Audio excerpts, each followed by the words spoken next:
Don't you dare put your hands on me! You think you're special because you're old? The smell of hot asphalt rose around them, the hum of cicadas suddenly muted. Neighbors froze mid-step.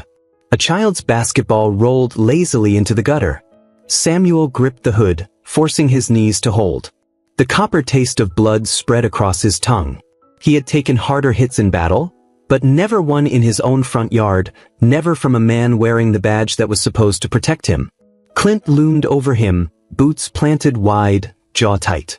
Behind those mirrored lenses, Samuel saw his own reflection. Weathered skin, silver at the temples, eyes burning with a mix of pain and unshaken dignity.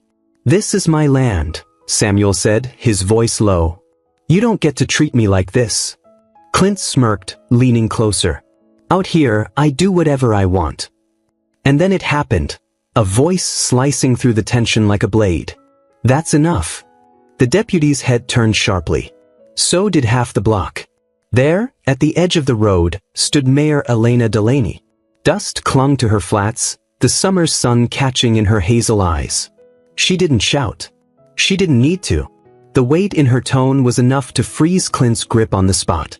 "Step back," she ordered. Phones lifted in the crowd. Red recording lights blinked on. The street, moments ago suffocating in silence, now pulsed with something else. The knowledge that this was no longer just an incident. It was the beginning of a reckoning. Clint's fingers twitched. His stance shifted. For a heartbeat, Samuel thought he might swing again, not at him, but at the woman in the dress and flats who had just stepped into his authority like she owned it. "Now," Elena repeated, softer but sharper. Something in her voice broke the moment. Clint released his grip. Samuel's arm burned where the deputy's fingers had dug in. "Deputy Warren," Elena said evenly, "hand over your body cam." Clint's jaw worked, like he was chewing glass. He yanked the camera from his vest, the Velcro tearing loud in the heavy air, and slapped it into her hand.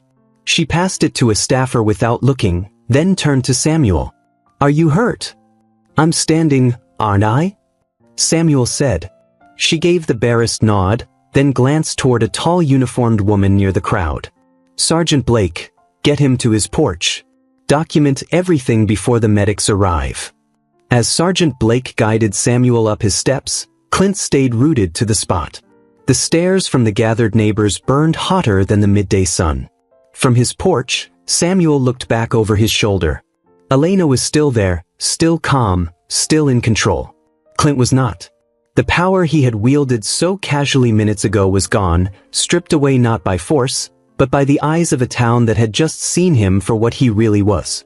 Samuel sank into his worn wicker chair. His ribs ached. His jaw throbbed. But somewhere deeper, under the pain, a thought settled in like a stone dropped in still water. The day had begun the way it always did for Samuel Carter, in silence. At 4 o'clock, before the sun had even thought of breaking the horizon, he was already awake. There was no alarm clock on his nightstand. He hadn't needed one since the army. His body kept its own time, an internal rhythm tuned by decades of early mornings. He eased himself out of bed, the joints in his knees crackling like dry twigs. The air in the room was cool, carrying the faint scent of pine from the trees outside. He liked that smell. It reminded him of bivouac nights during his service, when the world was stripped down to the sound of breathing and the weight of the stars overhead. The kitchen was dim when he stepped in, the first light of dawn only beginning to touch the curtains. He set the kettle on the stove, the hiss of gas breaking the quiet. As the water warmed, he opened the cabinet and reached for the tin of chicory coffee he'd kept since New Orleans. A habit from younger days, when the bitterness reminded him of long talks on porches and the sound of brass bands drifting through humid nights. He poured the coffee slowly, savoring the steam that rose from the cup. Outside, the porch still lay in shadow. The boards creaked under his weight as he stepped out, mug in hand, and settled into the old wicker chair that had been there longer than some of the neighbors. From here, he could see most of Cedar Row, the narrow stretch of cracked asphalt lined with houses painted in shades of faded hope. He knew every face here. He had fought alongside some of their fathers, stood as pallbearer for a few of their mothers. They waved when they saw him. Some called him Sarge. Others simply nodded, the kind of acknowledgement you give someone who has earned their place. Across the street, Mrs. Givens was already outside, fussing over her terrier. She raised a hand in greeting. Samuel returned it with a slight lift of his mug. This was his peace, the quiet hum of a neighborhood still waking, the smell of flowers from the small patch of azaleas he'd planted by the porch, the low hum of life without trouble. It did not last. He noticed the cruiser before he heard it. The early light caught on the windshield, sending a thin beam of glare across the road. It rolled in slow, deliberate, the kind of crawl that wasn't about looking for trouble but letting people know it was looking. Deputy Clint Warren. Samuel recognized the squared shoulders behind the wheel even before the car came to a stop in front of his yard. Clint had been on the force long enough to know everyone's business, or think he did. Samuel had never liked the way he carried himself, all swagger and smirk, as if the badge on his chest had been forged just for him. The driver's window slid down with a mechanical whine. "Morning," Clint said, though there was no warmth in it. Samuel didn't answer right away. He took a sip from his mug, eyes steady over the rim. "Deputy, got a minute?" Clint's tone made it sound less like a question and more like an order. Samuel set his coffee down on the porch railing. "If you're here to ask me something, go ahead and ask."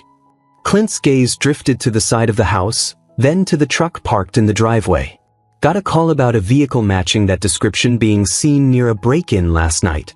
Samuel let out a short breath, not quite a laugh. "That truck hasn't moved since Tuesday. You want to check the engine? Still warm from me driving it to the corner store 2 days ago." The deputy's eyes narrowed behind his sunglasses. "Funny thing though, I still need to take a look." Samuel leaned back slightly in his chair, folding his hands over his stomach. "Then you'll need a warrant." The words hung between them. A few houses down, someone's screen door creaked open. The sound of footsteps on gravel followed. Neighbors were beginning to take notice. Clint's jaw worked, the muscle there twitching once. "You hiding something, Sarge?" The old name hit Samuel's ears like a challenge. He rose slowly from his chair, the boards under his boots groaning. "Only thing I've ever hidden was my address when I didn't want old friends showing up unannounced." His voice was calm, but there was steel under it. "Now, unless you've got paperwork, you can move that car along." The deputy stepped out of the cruiser. His boots crunched on the gravel as he closed the distance between them. Up close, Samuel could smell the faint mix of coffee and aftershave. "You know," Clint said, his voice dropping, "you keep talking like that, people might start thinking you don't respect the law." Samuel's eyes locked on his. "I respect the law just fine. What I don't respect is men who think they are the law." It was a dangerous sentence. The kind that could turn a tense morning into something far worse. And it did. Clint's hand came up fast, grabbing Samuel's arm. The grip was hard, meant to establish dominance, but Samuel didn't flinch. He had been in tighter holds in places Clint couldn't imagine. "You're making a mistake," Samuel warned. That was when the shove came, sudden, forceful, knocking Samuel back into the hood of his truck. The heat of the metal bit into his back, but before he could push himself upright, the deputy's fist flashed. Pain exploded across his jaw.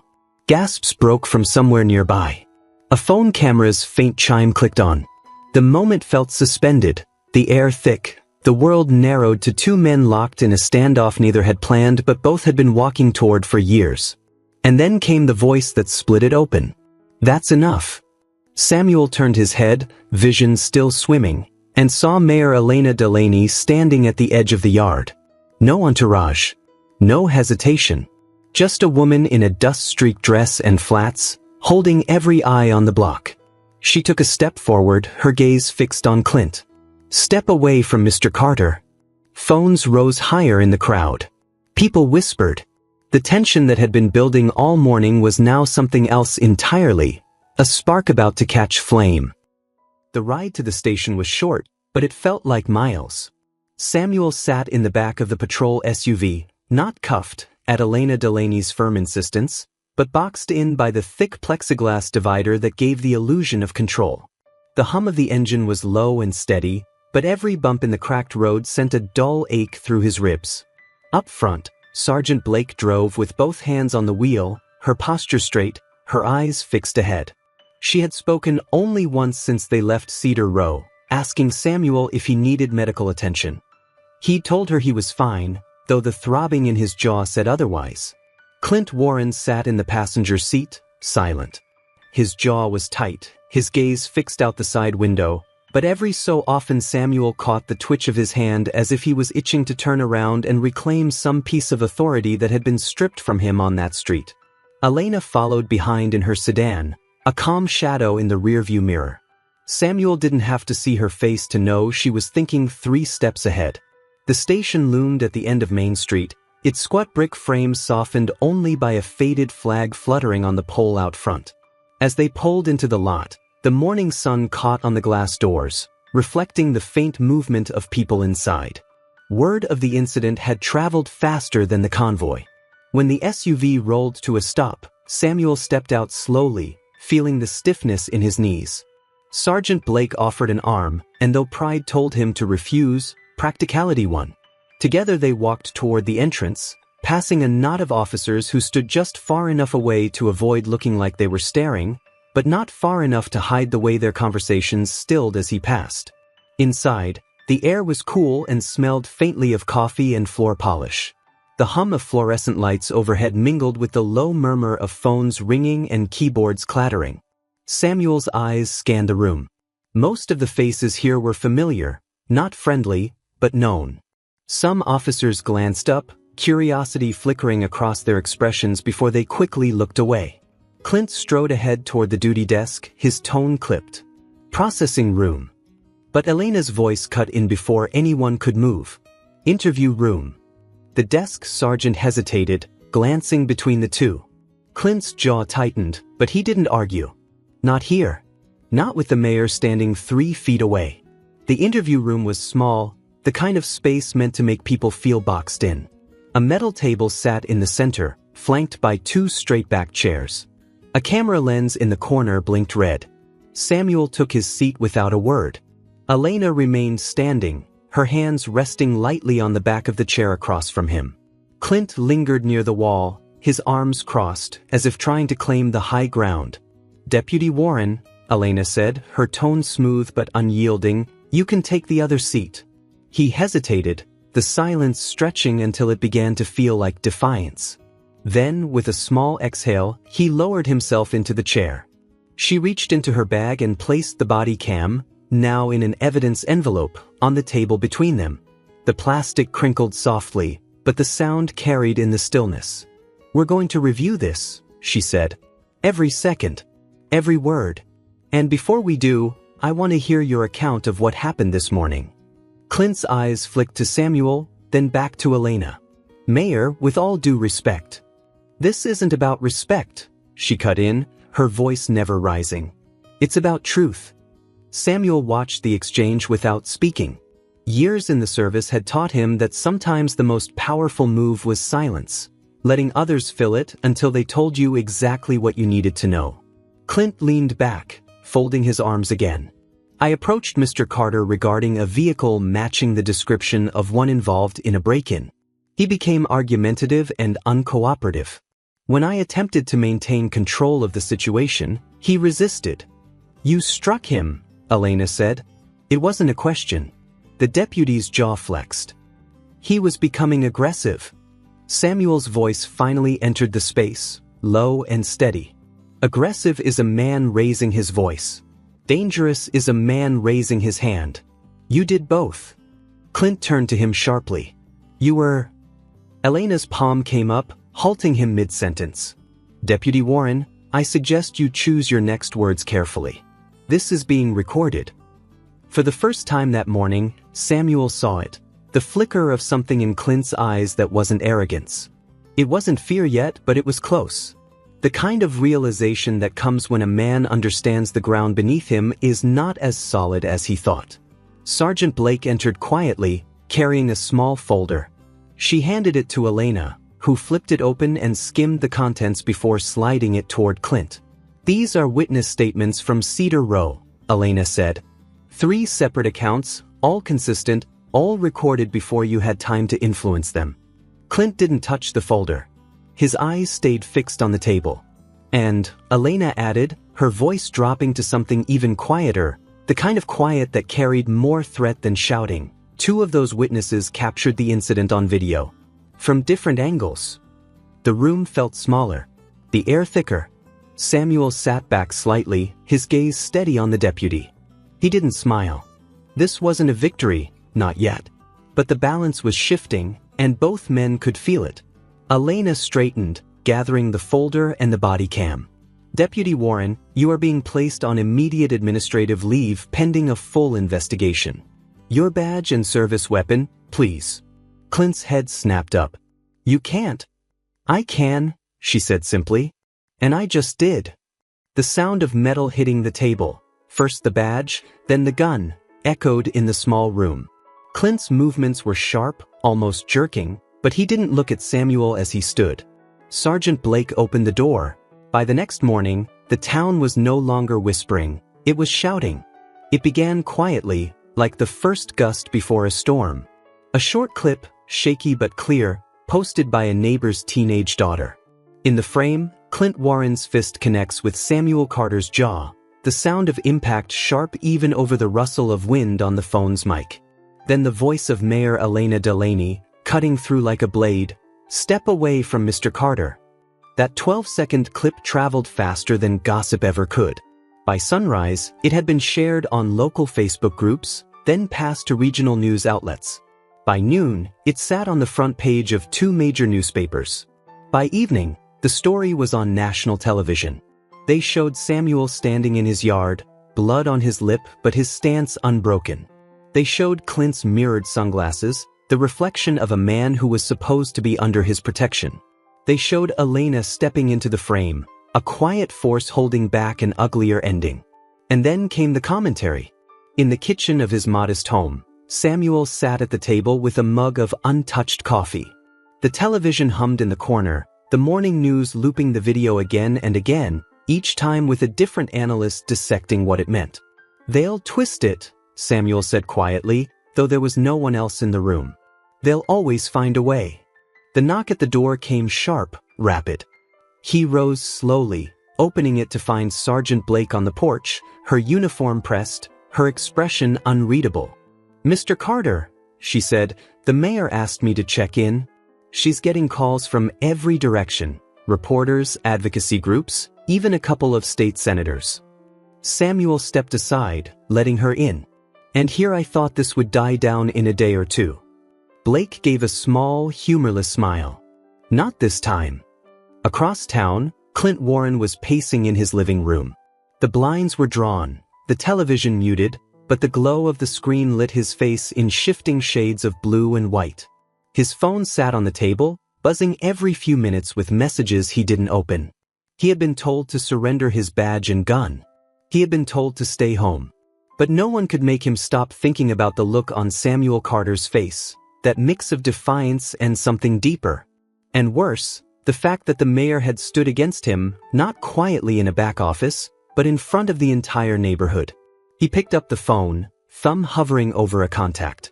Instead, he tossed it back down, the device skidding against a half-empty beer bottle. "They're not taking me down over this," he muttered. But even as he said it, the edges of doubt were beginning to creep in. By mid-afternoon, the town square had become the center of gravity.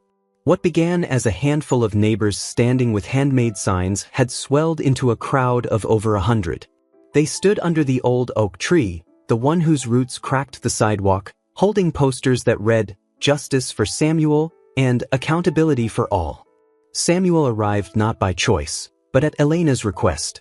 "They need to see you," she had told him over the phone. Not just as a man who was wronged, but as a man who stands. When he stepped onto the square, conversations hushed. The crowd parted slightly, and for a moment, Samuel felt the weight of every eye on him. Some looked at him with respect, others with gratitude, and a few, he suspected, with the kind of silent calculation that asked what they could gain from this. Elena stood on the small platform near the fountain, waiting for him. She wore a navy blazer over her dress now, her hair pulled into its usual neat bun. "Thank you for coming," she said as he approached. "I'm not here to give a speech," Samuel replied. "You don't have to," she said. "Your presence is the speech." The rally began with local voices, a teacher who spoke about the example being set for the town's children, a pastor who called for unity but didn't shy from naming injustice. Then Elena took the microphone, her voice carrying over the hum of the fountain and the murmurs of the crowd. "This is not about one man and one officer," she began. "This is about the standard we are willing to accept from those who hold power in our community. And I, for one, am not willing to accept violence as the first answer." Applause broke out, loud and sustained. "And to those who say this is being blown out of proportion," she continued, "I ask you, if it were your father, your brother, your neighbor standing there, would you feel the same?" From his place near the edge of the crowd, Samuel watched her speak. She was measured, precise, and deliberate, every sentence landing like a stone in still water. He couldn't tell yet if she was doing this because she believed in it or because it was good politics. But in that moment, it didn't matter. The effect was the same. The fallout for Clint was swift. By that evening, the police chief had announced a formal inquiry, not just into the incident with Samuel, but into previous complaints that had been quietly filed and quietly buried. A local journalist published a piece tracing a pattern: traffic stops gone wrong, suspects claiming excessive force, all dismissed for lack of evidence. Now, with the videos of Cedar Row, evidence was no longer a problem. Clint's phone was still buzzing, but now the messages had changed tone. Old allies were distancing themselves. Union reps were cautious. The chief wasn't returning calls. And then came the unmarked envelope slipped under his door. Inside, a single printed photo of him, taken that morning on Cedar Row, with the words, "We saw everything," scrawled on the back. Late that night, Samuel sat on his porch again, the air heavy with the smell of rain that hadn't yet fallen. His jaw still ached, but it was no longer the sharp throb of fresh injury. It was settling into the kind of pain that stays with a man, a reminder etched into muscle and bone. From somewhere down the block, a voice called, "We're with you, Sarge." He raised his hand in acknowledgement, though the darkness hid his face. Inside, the phone rang. He let it ring twice before answering. "Mr. Carter," Elena's voice came through, low but urgent. "The inquiry starts tomorrow. I'll need you there." "I'll be there," he said. "Good," she replied. The inquiry was held in the old municipal hall, the kind of place that had seen every form of human politics over the last century. It was a room built for ceremony with high ceilings, heavy drapes, and a dais that raised the panel of officials just enough to remind everyone where the power sat. Samuel entered early, walking with measured steps, his pressed shirt tucked neatly into slacks. The bruising along his jaw had faded to a dull yellow, but it was still visible, still a silent testimony. Elena was waiting for him near the front row, speaking quietly with Sergeant Blake, who had come in plain clothes to avoid the appearance of bias. Rows of folding chairs filled quickly. Reporters claimed the first 3 rows, their cameras set on tripods, lenses trained toward the witness table. Behind them, neighbors from Cedar Row filled in, some holding small signs.